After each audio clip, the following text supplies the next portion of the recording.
কখনো খুঁজে পাবো। দেশের জনপ্রিয় গায়ক ও অভিনেতা তাহসান খান ক্যারিয়ারে অসংখ্য গান ও নাটক উপহার দিয়ে ব্যাপক সম্মান ও জনপ্রিয়তা কুড়িয়েছেন। পছন্দের এই তারকার শুধু কাজই নয়, বরং ব্যক্তিগত জীবন নিয়েও ভক্তদের আগ্রহের সীমা নেই, যার প্রমাণ মিলেছে গত কয়েকদিনেই রোজার সঙ্গে বিচ্ছেদের খবরে। তাহসান খানের জনপ্রিয়তা শুরু হয় 1998 সালে গঠিত ব্যান্ড ব্ল্যাকের হাত ধরে। যদিও পরে ব্ল্যাক ছেড়ে একক শিল্পী হিসেবে 2004 সালে প্রথম কথোপকথন অ্যালবাম প্রকাশ করেন। একই বছর অফবিট নাটকের মধ্য দিয়ে প্রথম অভিনয়ে আসেন।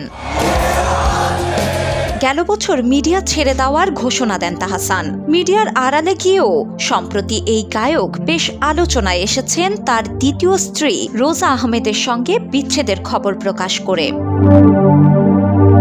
তাহসান খান 2006 সালের 3রা আগস্ট বিয়ে করেন অভিনেত্রী রাফিয়াত রশিদ মিথিলাকে। 2013 সালে তাদের কোল আলো করে আসে আইরা তাহরিম খান। দীর্ঘ 11 বছর একসঙ্গে থাকার পর 2017 সালে মিথিলার সাথে বিচ্ছেদের ঘোষণা দেন তাহসান। এরপর 4 মাস প্রেম করে 2025 সালের 4 জানুয়ারি মেকওভার আর্টিস্ট রোজা আহমেদের সাথে দ্বিতীয়বার বিবাহ বন্ধনে আবদ্ধ হন, কিন্তু সেই সংসারও বেশি দিন টিকেনি।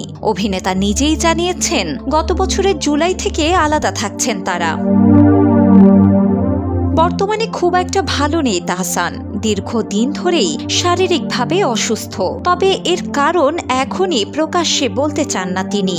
এখন নাকি তিনি ঘুরে ফিরে এবং বই পড়েই সময় পার করছেন। শিলা ইসলাম, দ্য নিউজ।